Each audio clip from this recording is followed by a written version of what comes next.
This is Johnny Carson from the entertainment capital of the world, direct from the Vegas Voice television studio. Here's Evan Davis. Okay. Right out of And the now gate. we're already up to take two. What were you This thinking? is good. All right, no, keep it rolling, keep it rolling. Yeah. Hi and welcome. This is the Vegas Voice Celebrity Corner, and I'm your host, Evan Davis. And my guests today, as you can probably see on screen, are two of the most fabulous guys that I know. But the first I'm going to introduce is a guy that I actually know his last name and can pronounce it now. Yes, I do. Don't say no. And Mr. Bronx Wanderer himself, Vinny Adinolfi. Wow. All right. Wow. Okay. I see you respects the mafia. You announced me first.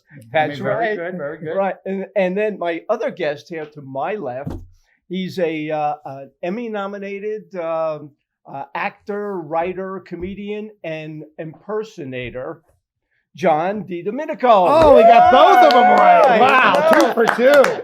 Now, and Today's that's, vowel. and That's that's amazing. it. And I'm going to step And that's out the of whole here. show. Yeah. Just the introduction. I'm stepping out of here now because, I have no idea what we're going to be doing. We didn't plan on this actually. But Right. We didn't plan on being together, but this is together great. at all, but, So it'll be I thought fun. we were auditioning dancers. What? We Yeah. got Right. the panel. We could Yeah. say no. Yes, well, I've done that before, and you guys have also. But yeah, let me ask you. I got to ask you about Yes. your hair Yes. because I mean that's the first thing I have to do. I've had probably more hair transplants than God. And the thing is that you could hit me literally in the front of my head with a bat and I won't feel a thing. So I am good to bring to a fight. Because I'll just get hit and get up and go, what? What? I have no feeling in my head. None. as opposed to None. John, Right. Who had so many hair transplants. Yes. He shaved them off. I've He said- actually thought about it again, because I can grow it in, but it's not. Yes. yeah, It's but not you a wear full so head many of- different. I wear wigs. so many wigs, and that's why I keep my head shaved. Because Yeah. between Trump and Austin Powers and Dr. Evil and Dr. Phil, it's just easier to Well- keep the head shaved. And when I used to do Howie Mandel, it was when I first started doing Howie because of Deal or No Deal. I was doing bald caps, but it would take 3 hours to do a bald cap. And I was Right. like, this is a waste of time. I'm going to just shave my head. That's great. So Oh, so you actually have hair? I have hair, yeah. Oh, Yeah. okay. Yeah, Wonderful. but every time I let it grow in, there's less and less. Less and less hair, I know. sadly. And normally I was going to be sitting on that side because this is my bad side. And Right. so I was going to do this, and we talked about it, but then now Yeah. I'm stuck in the middle. I have the That's male great. pattern baldness. I have the the hairlines making a beeline for the neckline kind of thing. So Yeah, we talked about numerous things before about how you got started Yeah. and all the other stuff, and we went through that. We don't need to do that right now. it's such an amazing story. I it's know it such- is. I mean, it's it's so one of those incredible. lucky breaks. Well, when you were on the first time you were on stage, do you remember when it was or why I it was 5 years old. My dad took me to see Soupy Sales. Ah, And Soupy Sales at that time had a hit record out called Do the Mouse. And he had to just do this. So my father put, and his whole shtick was he had a big red and white polka dot bow tie. So my father gets a giant polka dot tie and puts it on me and had me on his shoulders. And as he held me up, Soupy grabbed me and took me on stage, and I did the mouse with him. And I think it was at the Paramount in New York City. wow. I was the first. And the thing is that, so then I had this crazy kind of notion like, wow, this is cool. Showbiz, this could be fun. And my mother was a ballet teacher, so she basically got me involved where I was going to become a tap dancer. And the first dance recital, I had no clue. I had walked on, and as I walked on and saw a room full of people, my eyes got about that big. I walked right out of the building, and that ended my show business. Wow. That ended my show business career Oh. until I was around 13. I saw a guy with a guitar, and all these women were around. I'm like, this could work. put two and two together. What is that? Yeah. What is that? Well, when did you first know that you were such a great impersonator? I was 5 years old, Oh, and I grew up in a row home neighborhood, and this is late 60s, and all the adults would sit out and talk and smoke and, do what they did. And I would watch Ed Sullivan and see John Biner or Frank Gorshin or David Fry, who was actually a huge influence on me. And I would go, now, right here on our shoe, the fabulous Garbacho brothers and Girl Scout Troop 625, girls stand up and show us your cookies. So I could do the voices and I could remember it. And then I would go in front of my neighbors and do it. And they were like, who is this precocious, funny kid? And I loved, you love the adulation, you love the affirmation, you're making adults laugh, Yes. which was great. And also I had a severe speech impediment as a child. So when I did any of the voices, Humphrey Bogart or Cagney or any of those classic voices, it went away. So then when I went into first grade after kindergarten and they tested me because I had, obviously issues, I was in speech therapy from first grade to eighth grade 2 times a week. So that actually helped me figure out the mechanics of how to do voices and how to change your vocal sound and how to push through the nasal passages and, how to do very difficult voices or how to do Austin Powers, baby. Yeah. Do you have a I wouldn't say a favorite song, but if you were only could do one song, that was it. This is the song. This is your time, wherever it may be. Right. What would it be? I would do. Well, Vinny and I always hear this rap about this whole time. My favorite song that we do is called "I Wonder Why," which we don't do, and because they're young now and they've taken over, and I'm not allowed to speak anymore. They're already calling nursing homes for me, and so we used to do "I Wonder Why." We literally opened the show for the first 2 seconds with the dun dun dun dun dun dun dun, dun. And that song is "I Wonder Why." Growing up in my neighborhood, I came out of Arthur Avenue. Dion was from the neighborhood, and his uncles worked in the bars, and his cousin and the Belmonts were from this. So everybody knew somebody from the group, and the fact that they got on TV, and all of a sudden they were these national. They probably were the first boy group that was out at that time. It was 1958, and they were in people's houses on TV, American Bandstand. But that song was always blaring over every restaurant or everywhere you walked. That song was being piped out, and so kind of grew up with that was our national anthem.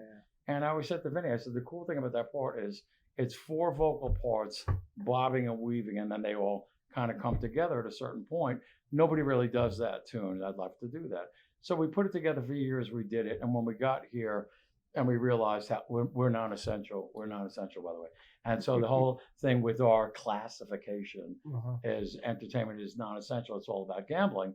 It was so you got to cut it down. You got to cut it down. And we cut the show from, Vinny said, you don't want to do that. And then The Wanderer. So we cut it out. But that was my favorite. That's a shame. It's a great song. It's a fun I song. remember it too. Yeah, it kind of sets the structure. And it does. It sets the whole, under the street lamp, and here we are, we're on the block, but when you come back, in my next July, life, and there's a lot when you of come back July 10th, hopefully at Harris, the main room. Hopefully, why don't you just screw it? Start with that. Open up with that. I mean, we've been. We're not allowed to. How much trouble am I going to get into today? It's like, how much do I want to say to get killed? So no, you're not allowed to just do songs because of the lighting is all done a certain way with computers, and you can't just leave the lights on and let me do whatever I want. There should be a hole in the show where tonight, for the locals that come back so many times, let's do something different. You just improv like that one segment. And they're not, you are not, you maybe. Wow. And so I finally got into a thing where, when we were getting where it was, we're going to be out of work tomorrow, the next couple of months, I just said, you know what, I'm going to kind of go rogue. And I yelled this, just leave the lights on, leave them on. And they all looked at me like, what is he doing? And we did about 2 or 3 songs that weren't on the thing. And afterwards, I made my whole sermon on, see, you could do this anytime you want. You guys did it tonight. You proved you could did it. And then half an hour later, I was called to go, if you ever do that again, you'll be fired. Which, by the way, we're going to run you out of town on a rail. That non-essential. Yes, I get it now. Oh, geez. That's so funny. So tell me, John, do you have a favorite character that you? I have to say, I've been lucky enough to do. I mean, this is not my character. Obviously, it's Mike Myers' character, and I do it. But I love the response I get doing Austin Powers. I've literally done him in England. I've done him in Bangkok, Thailand. I've done him in Italy. And like everyone knows who this character is. And he's so much fun and he's so physical, baby. Yeah. And he's just has this amazing life force. And you can see people when they recognize you, on a trade show floor, on a stage show, their eyes just light up. And it's one of those, I almost feel like that character is one of those classic characters like Elvis or Marilyn or one of those things. Like it's just people love that character. And he's such a genius, but he invented this timeless character, kind of like a Clouseau character, who's kind of hapless and makes mistakes, but is very joyful at the same time. Would you ever think about making a character that isn't? I used to do a lot of original characters, but when I got out here, it was harder for me because I didn't have a show to put them in. So, and what works here is you don't want to reinvent the wheel here. This is not where you do that. New York is where you do that. This is where you do what works, and that's what I've found. And I think that's what a lot of people, everybody's here for the hits. No, that's exactly right. I was a record executive for 100 years. So the plan was, you don't want to do covers. You never want to be called a cover band. So here's the deal. We're going to be a cover band for the first album. And then when we get to the second album, we'll get a little note. We'll do all originals and we'll really kind of go for it. And I'll reach out and try and get us a deal. Well, so finished the album. I thought it was, and I said, no, this is good. I like this. And it was always right. Diane Warren. I got the top writers that I knew that I could reach out to and go, I need a tune. The 5 top writers in Nashville, I'd done albums. They're all friends of mine. He just wrote for Faith Hill, just wrote for Tim McGraw. Give me a song. Too Much Month at the End of the Money was a great song. I mean, just people great. And so title. it's like, and just so we come up with this brilliant nothing. Yeah. My mother bought a copy, and it was like, and everywhere we went, play The Wanderer, play Run Around There, nothing. And it just, John is 100% spot. You can't. Well, they don't want to hear it. On that note, we're going to take a short break, and we'll be right back. Let's be careful out there. That statement from a long ago police TV show is as relevant today as it was years ago. The Vegas Voice is proud to present its Scams, Schemes, and Senior Safety broadcast. From identity fraud to that Nigerian oil minister, it sure does seem that as soon as one scam is exposed, another one pops up to defraud the public. Seniors are the #1 age group targeted by these schemes. Hosted by yours truly, Dan Roberts, publisher of the Vegas Voice, our goal is to inform everyone of all the bad stuff that surrounds our lives when we answer the telephone or reply to emails. We also want to find out what our public and elected officials are doing about it. We'll report on what actions they are taking or not taking in doing their jobs to protect seniors from these scams. And rather than lecture as to how this can happen to you, we will take a more lighthearted approach to a serious subject. Who knows?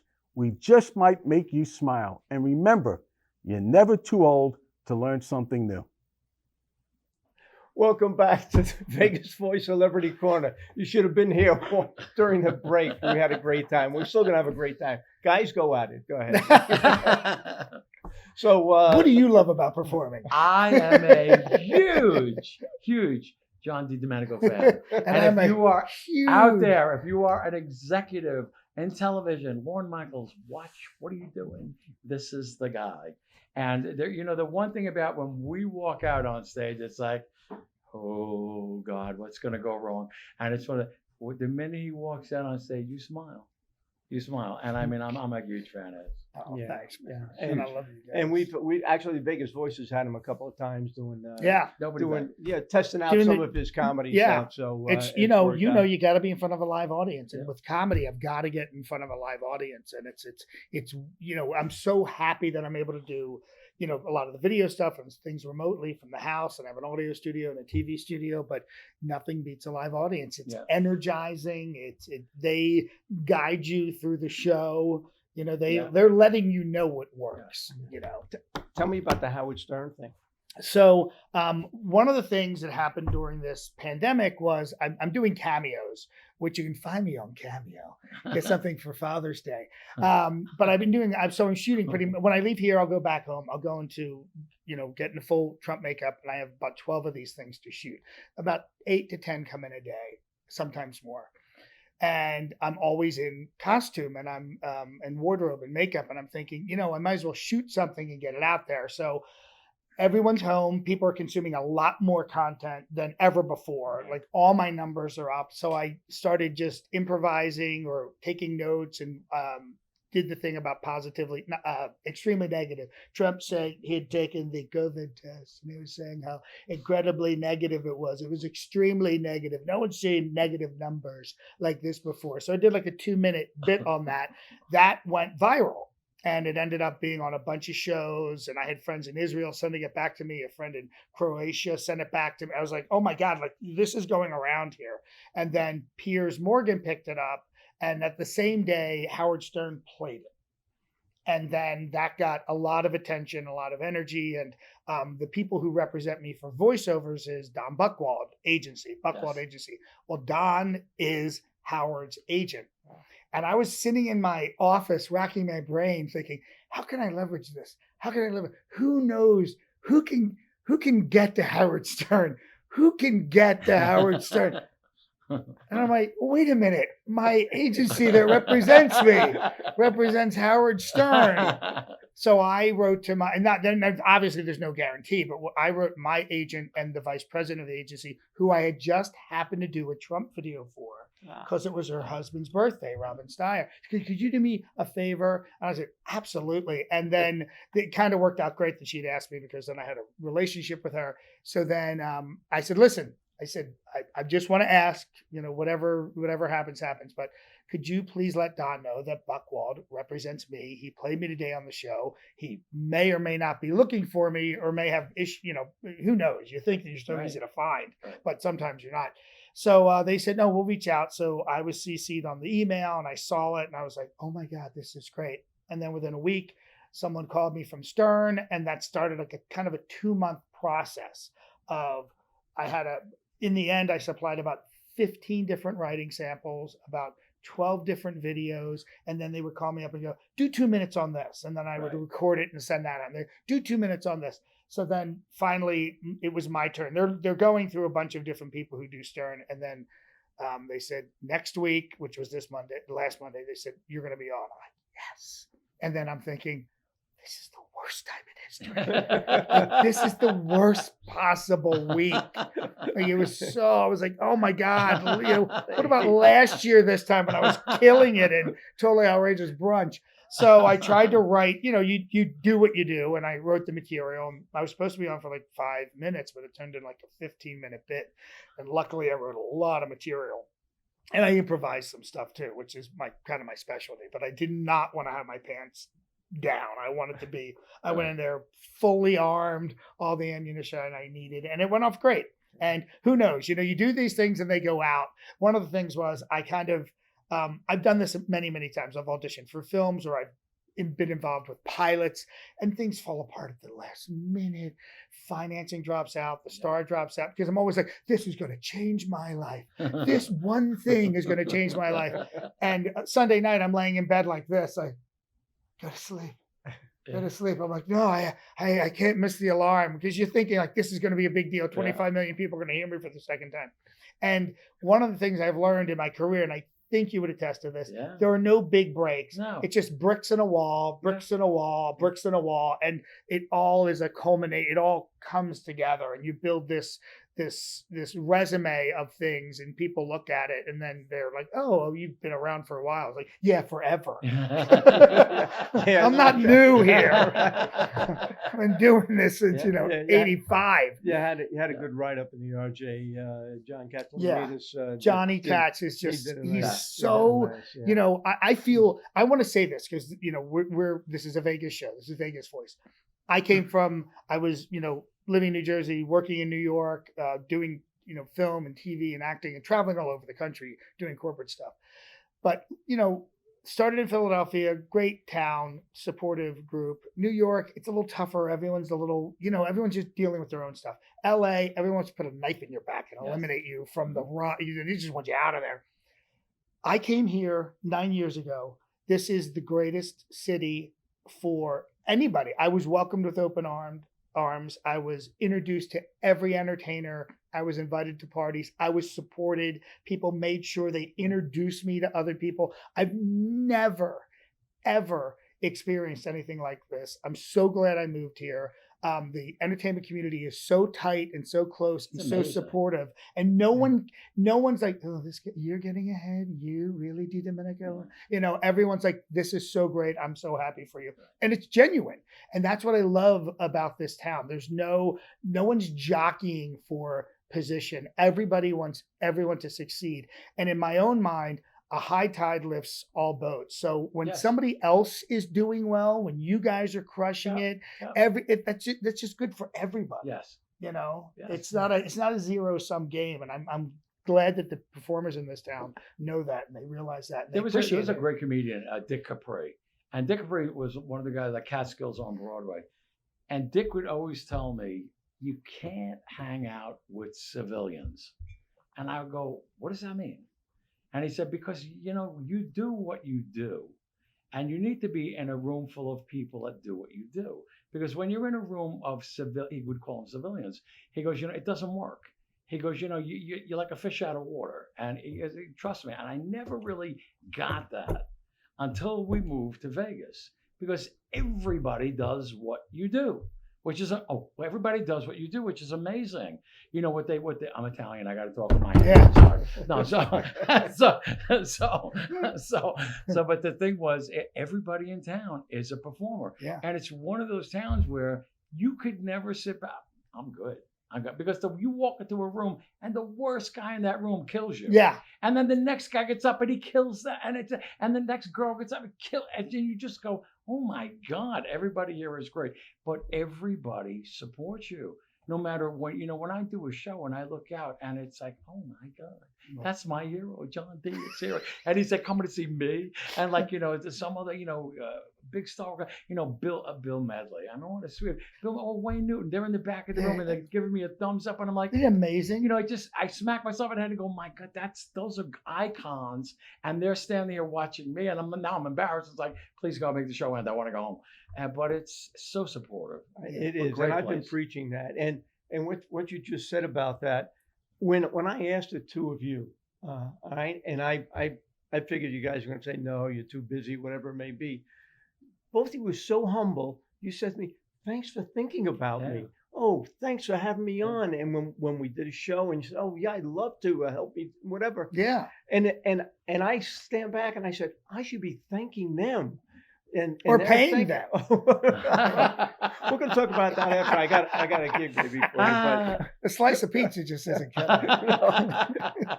but yeah. So I'm humbled to be in your presence. And when I came here, you are absolutely right. Everyone supports everyone else. Yeah. They're so nice. There's you don't find anyone. If someone does come to town, a new one comes to town, and he comes in with his nose up in the air and thinks he's really hot shit. Yeah.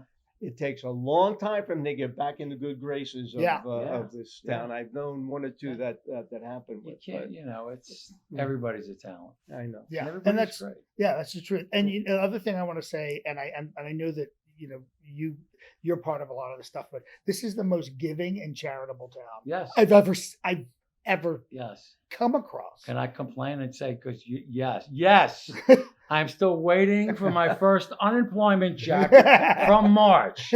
However, I've done 10 benefits, getting everybody else money. I would appreciate it if whoever is watching, can we call the guy? One check. I got $11 for a check. Newport, and I did a mug with my face. That's what I've made since March 14th. And then I got a nasty email. Guy said that we did a pay-per-view special, which we figured we'd get all the kids a week's salary. We're at $5,000-$6,000. Give everybody $1,000. He's gonna make a week's salary. So we put it online. We did it, and some guy wrote me, goes, "You have now lost a fan." And those are the letters that you're great. No, the one that I hate you I gotta read. Why? So I read the letter, and it's all about. Do you know Paul McCartney and Elton John are doing shows online for free? How dare you charge $25 for a show? And again, I may reiterate, since March 14th, I'm waiting for some kind of check. That is, my boy, God. wow. And we just did Light the Night last night.